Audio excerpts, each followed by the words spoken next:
Good morning. Oh, goodness. Let's try that again with the mic a little bit further away. Good morning, everybody. Welcome to the Ice Worlds Festival, Day 2. My name's Ed. I'm just going to be the host for things, so you don't have to pay much attention to me. We're going to be hearing from much more interesting people in just a moment. But before I do that, there's just a few things. We are going to be having a talk, and we're also going to have a bit of a Q&A session. We're also going out live. So what's going to happen during the Q&A session, and I'm going to run to you with my microphone, and I will repeat any question. So that seems a bit weird when it happens, but I'm going to repeat the question so everybody can definitely pick it up.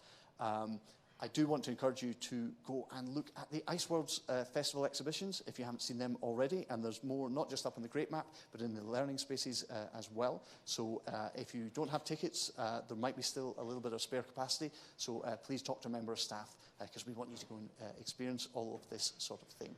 I'm sure I was supposed to say something else, but I've forgotten.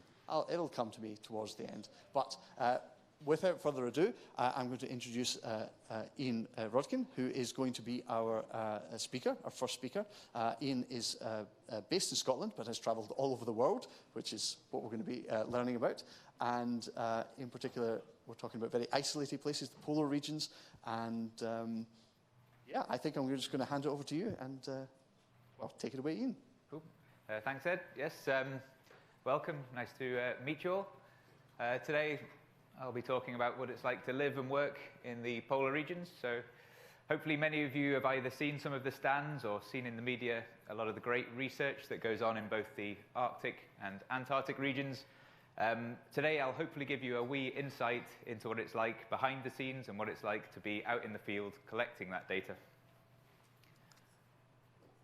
So yeah, my name is Iain Rudkin. I started out life as a chemist, organic chemist, and worked in cancer research. And then back in 2009, completely on a whim, I decided to apply for a position as a field guide for the British Antarctic Survey. Now, I had no formal background in mountaineering, so I was pretty surprised when I first got offered an interview and then subsequently a position to overwinter here at Rothera Research Station, which is on the Antarctic Peninsula.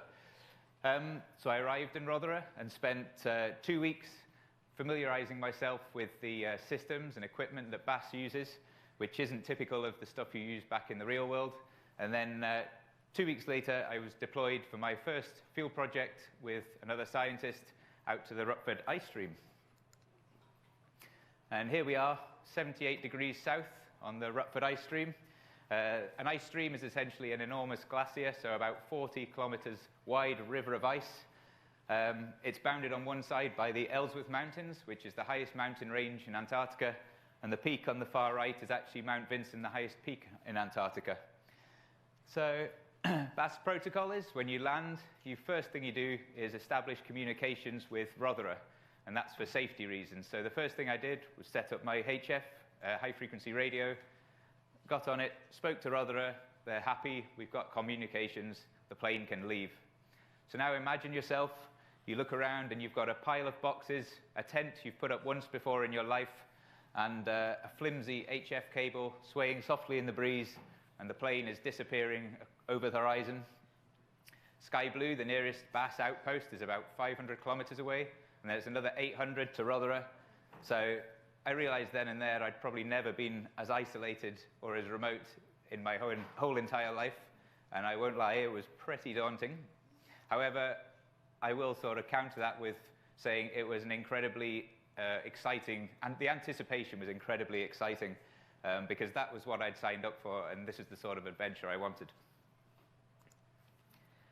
So when many people think about camping, they think about the lightweight tent, the lightweight fabrics that you pack up, stick in a rucksack, and move on to the next campsite. The BAS tents are a wee bit more substantial than that. They're actually more similar to the sort of tents Scott would have used over 100 years ago. And they are these sort of pyramid tents. If you haven't already seen one, we have one set up upstairs in the main hall. They consist of like 4 poles, and there's quite a strong sort of ventile fabric, windproof fabric around them, and they're about 2 meters squared inside, so relatively small. However, the BAS system, when it's set up, is an incredibly comfortable sort of way to live, and you'll spend maybe 3 months living in something like this with just one other person, not seeing anyone else, so fairly remote. The small tent on the left is what we call the pup tent. It's also the toilet tent.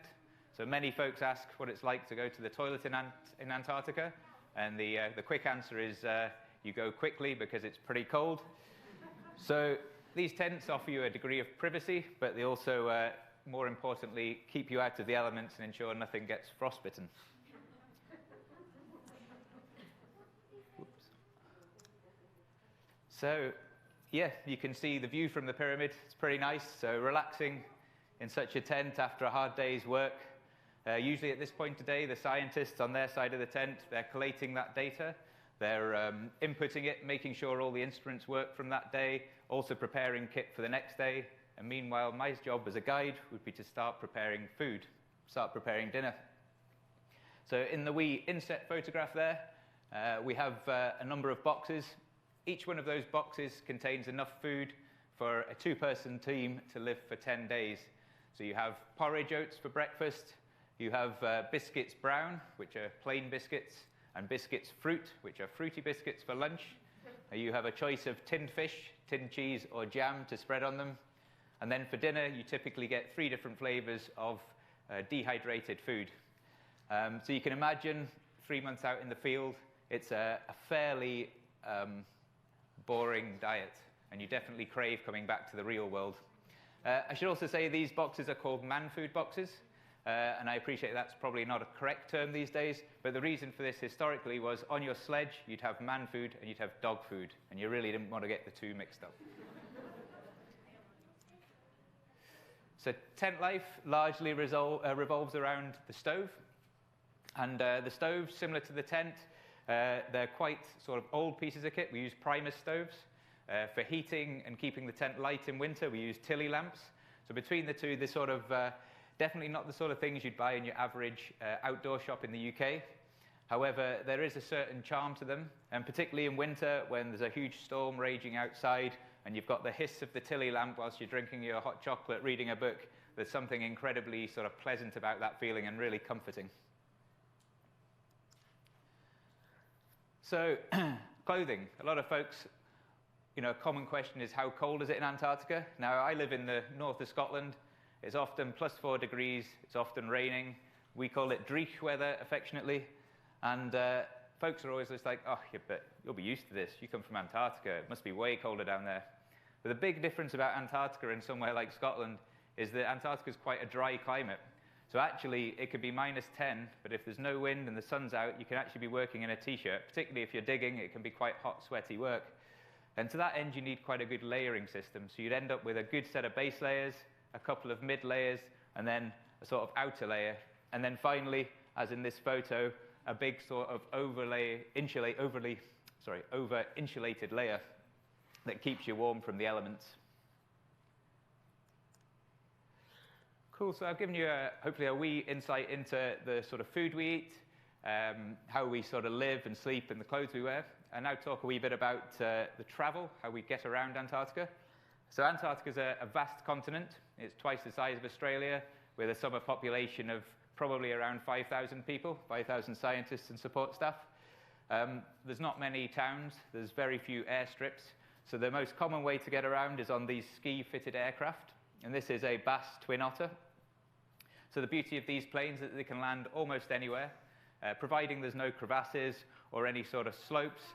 And that means that the access that the scientists can get into some really, really remote areas. Alongside that, particularly on the coasts and here up in Svalbard, we use small boats quite a lot to get around. And this is actually in front of a glacier called Monaco-Breen in Svalbard. And here we were doing some water sampling. So yeah, you use small boats to get around, particularly the marine teams as well at Rotherham. They use small boats to take their divers and do that sort of science. And then you may or may not be aware, but there's a big red ship in the Thames, and that's called the Sir David Attenborough. Alongside this ship here, which is the HMS Protector, they're the sort of 2 UK icebreaking vessels. This one here is owned by the Royal Navy, and they perform a huge amount of the sort of logistical work, sort of operations, as well as resupplying all the bases, which goes along sort of concurrently with all the sort of more interesting science that you actually hear about on a regular basis. But for me, my most common mode of transport over the years has been the skidoo. And I like to call this photo the loneliness of the long-distance skidooist. It's really not unusual to have a 100% flat horizon, 360 degrees around you, and to not need to turn your steering wheel for hundreds of kilometers. And at first, you can find this incredibly monotonous because there's just nothing to look at. But then you become really, really in tune with the the more detailed snow around you. You get to feel the snow under the skidoo. There's a phenomenon called surface collapse, which is where the surface collapses a couple of inches. And the first time that happens is utterly terrifying because it makes a big whoomph sound and then ripples out in front of you. You also get a lot of wind-formed snow, so stroogie, and to see them and to keep an eye on those patterns is just really, really, they're ever-changing and interesting and fascinating. So whilst you don't have a view to look at on the horizon, you very much have a lot to look at around the skidoo. And behind the skidoo, we always tow our sort of equipment. So we use Nansen sledges, which are named after Fridtjof Nansen, the Norwegian explorer. They're held together by string and glue, which sounds incredibly basic. However, the difference between that and plastic is that these are very, very easy to repair out in the field, whereas plastic, if it breaks, we have no replacement. We typically carry two main sledges. One is called the full unit sledge, and on that we have everything we need to live and and exist comfortably out in the field. And then once we've set up a main camp, every time we go away, we take what's called a half unit sledge, and that's essentially emergency equipment, so very much basic level of comfort, but enough food and fuel to survive for a month should the worst happen. This photo here was taken on actually crossing Thwaites Glacier, but en route to Mari Birdland, and we were going there for a geological project. And it sort of gives you the idea of the amount of equipment needed to be transported for a 4-person team to work out in somewhere remote for 2 months. We had about over 4 tons of cargo, so enough food, enough fuel, enough petrol, and everything. And actually, the amount of cargo we had here was too much to get there by air support. So we went overland, took us about 3 weeks to get there. So, although a lot of that time was spent sitting in a tent in a storm, so it wasn't driving every day. So I'll now touch briefly on a few of the science projects I've been fortunate enough to be involved in, just to give you a wee idea of the different types of science that goes on in Antarctica. This was a NASA space balloon. So it was launched from McMurdo Station, went up and used the sort of polar currents in the air to circumnavigate the pole. It was about 40 kilometers high, so really high atmosphere. And the idea behind it was this was a telescope that was trained at the outer edges of the universe. So a lot cheaper than putting a satellite up into orbit. This balloon went up and was basically photographing the outside. Our job was basically to dig it out and retrieve, A, the data cards, which were very important, but B, in all of these sort of nozzles, they were the 6 telescopes, and each one was worth $10 million, so a lot of gentle shoveling to tease them out. These photos were taken from a field trip I did in Russia. And here, the scientist Rebecca, she was looking at the snow surface. So we went there through the melt period. We went there from the end of winter through to the start of summer, specifically looking at, there's a thing called the Albedo Effect, which is basically the white surface of the snow reflects a lot of heat. The black surface of land or water absorbs a lot of heat. So we were looking specifically at that melt period to sort of assess the difference and assess how quickly the snowpack melted in that area and use it to ground truth radar data. Alongside that, we'd also dig snow pits at every location, some over 3 meters deep. And in those pits, we'd have we'd look at the profile, look at the snow crystal structure, look at the temperature, the density, various sort of experiments, just again to get a feel for how quickly things melted and how the different types of snowpack affect that. We also had a wee research associate, so we were staying at Moscow State University's research facility, and the very first day, essentially this dog tagged along and followed us, and we got a little bit fond of him by the end of the 2 months. And here a wee bit about Greenland, across the Greenlandic island with a group of school teachers, performing very simple sort of scientific experiments to basically help them engage with pupils when they went back to school and sort of could try and explain some of the climate science that was going on. Oops. And it'd be bad of me not to mention about working in the polar regions without mentioning some of the wildlife. So obviously polar bears, absolutely fantastic animals to see, you know, superbly suited to the polar regions. This bear had actually just recently crawled out of the sea and was rolling around on the ice floe to absorb the salt water. And where there are polar bears, there are polar bear cubs, which are incredibly cute. Once again, beautiful to see. These two, incredibly curious, sort of roaming around. Just out of shot was the mother, and she had a tag on her neck, a collar. It's only the females that have this, because it's only the females that have good necks for it. The males are much more sort of triangular in nature, so the collar would slip off the top. And whilst there's polar bears up north, there's the Where's Wally of penguins down south. Lots and lots of penguins. I think estimated over 20 million breeding pairs. And some of them are pretty cute. These guys were auditioning for Happy Feet. And they're all pretty smelly, though, I can guarantee that. I've been fortunate enough to work on Cygney Island, where we were looking at the long-term monitoring of the different penguin colonies. And that's to sort of assess the impacts of the ice, assess the impacts of the food chain, like the krill chain, and just see what effect that has on the populations and which species bounce back better from different environmental things. And finally, I'd just like to briefly talk to you a little bit about the winter period. So it's quite amazing when the last ship leaves, and between that and the first plane arriving, you have 7 months where you're essentially alone on an Antarctic research station. There's only 20 of you, so it's pretty isolated, and bit by bit, the days get shorter and shorter, and the sun sets, and then it sets, and it doesn't come back up again. And that's an amazing time of the year. You see such incredible stars, such incredible light.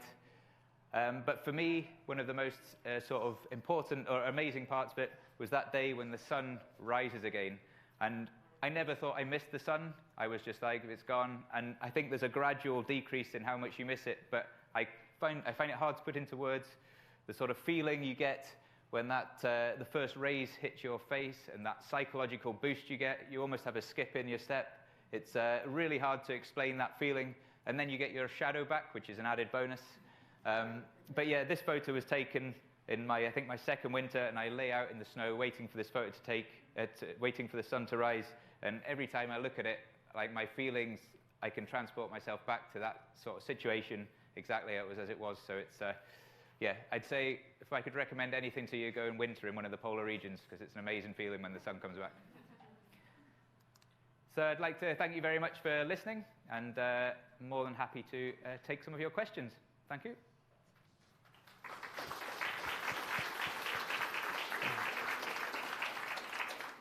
Well, that was absolutely brilliant. Thank you so much.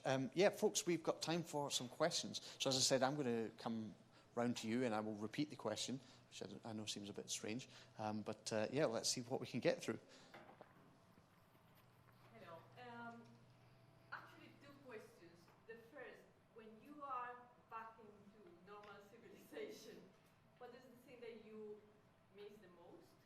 And my second question is, when you are in such isolated places, like the picture that we are looking, how do you deal with the rubbish? I have seen lots of boxes, things, and you said that you are carrying an incredible amount of things. Are we leaving our rubbish there, or are we taking it with us? Yeah. If I can just quickly repeat. So first of all is when you return to civilization, what do you miss the most? And the other thing is about rubbish. There's a fantastic amount of equipment, so how do we deal with that? Or are we leaving that stuff behind? What do we do with the waste products? Yeah, no, both very good questions. So the first question, there's a lot of things you miss because real life has a lot of things going on in it. But for me, certainly fresh fruit and veg. When you winter, it's really nice to get that first salad at the other end. It's also amazing to have a shower when you've been out in the field for so long. But one of the big things that these tents maybe don't show you, and the one inside the main hall doesn't show you, is that they are quite tall, but when they're set up, there's stuff all through the middle. So for the 3 months that you're out there, you can't get dressed standing up. So for me, I always love going back to base, and that first day where I can put my trousers on and put my t-shirt on standing up, I don't know why, but I just find it like such a revelation. So the second question is, it's really good. The short answer is we take everything out. basically, the only waste we leave behind is grey water, so dishwater and wee. Even solid waste from behind, we basically bring all that back and bring it back to base, where, depending on the substance, it either goes back as recycling waste or it gets incinerated. So we have a license to incinerate certain waste types, basically. If you just bear with me, I will come around. Yes? How long did it take for you to arrive? So how long did it take to get there?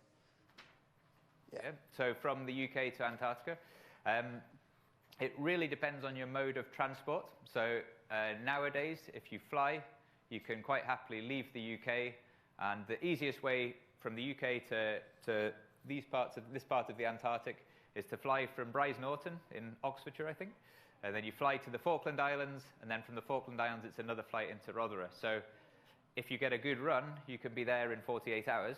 However, it's very often that the weather doesn't allow you to do that, so you're oftentimes stuck in one airport or another.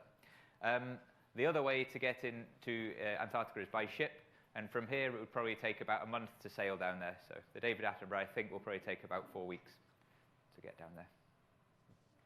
And we've got another question here. What's the coldest month in Antarctica? What's the coldest month in the Antarctic? The coldest month in Antarctic, I'll probably be careful here because I'm not a scientist, but the coldest month for me, when I've experienced it, has always been July. So every time I've been down in winter, July has been the month where we've had the coldest temperatures. However, scientifically, they might say otherwise, but that's my on-the-ground feeling, belief. Yeah. Oh, we've got a young man at the front. How do you store water? How do you store water? That's a very, very good question. Everything freezes, so we spend a lot of time melting snow for water, for eating, for drinking, for washing. Storage-wise, what you'd try and do is you'd fill up your flasks the night before. The insulated flasks you can normally leave out in the tent, but the non-insulated flasks, like my Nalgene, which is over here, basically you'd have one of these melted water. You can use it as a hot water bottle at night, and then you'd keep it in your sleeping bag. It would keep you warm, and that would stop it freezing. So, yeah. We've got, hold on, bear with me. I'm going to come to the other side. We'll go to this young lady right in the middle. If you shout out to me, I'll repeat. The boat that's in the room right now, what route does it take to actually get there? Okay, so a question specifically about the Sir David Attenborough. Do you know the route that it's taking to Antarctica? Yeah, approximately. So it'll leave the Thames, and then it's going to go back up to Harwich. Is that Kent, maybe? I don't know. My geography of this part of the world is pretty woeful, I'm afraid, so I apologise if I've offended. It goes back up to Harwich. At that point, I think they're planning a crew change so that they'll isolate the crew that's sailing to Antarctica for COVID reasons. Another crew will basically fit it out with all the stuff they need, and then they'll swap crews again, and from Harwich, they'll sail down through the English Channel, across the Bay of Biscay, and then directly towards essentially the Falkland Islands, and then from there, basically down the western coast of the Antarctic Peninsula. Okay, this young man's had his hand up. When you launch the plane, how do you fly with, how does the plane not, how does the part not fall off when there's a snowstorm? There's a snowstorm or tornado? Okay, so the question is, I guess, how does the plane not fall apart in bad weather when you're flying there? Well, I'm going to add to that a little bit, because I'm quite curious about, in general, the low temperatures for operating machinery like that. How do the planes stay up? So I'm not a mechanic, a plane mechanic, so I don't know all the answers, but certainly these planes are designed, I've not got it up, sorry, but the Twin Otters, they work regularly in the Canadian Arctic in like temperatures -50, -60, as well as down in Antarctica. So the fuels and the fluids they use are all designed not to freeze. But one of the cool things about the wing tips, so all the wings that go along on planes, if they've got wee pneumatic buttons that you press, and that basically flexes the wing tips, so any ice that builds up there, it basically inflates, cracks it off, and the ice falls down. But it's not unusual to be flying along, having ice, particularly if you're going through the clouds, to have ice build up on all the metal bits, and then as you break out through the clouds and the sun hits you, then all the bits fall off, and you're flying along just hearing clunk, clunk, clunk, which is a bit disconcerting in the first instance, first time. Can I just quickly follow that up with a question, sort of similar question really, about your photographic equipment? Yeah. Is there anything special about that? Or are you, is this sort of off-the-shelf stuff? Is this stuff that anybody can go and buy? Yeah, the photographic equipment I use, it's all off-the-shelf stuff.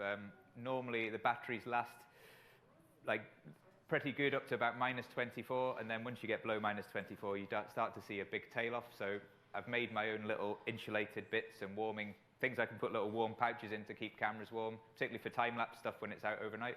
But ultimately it's all shop-bought stuff. It's for that I use anyway.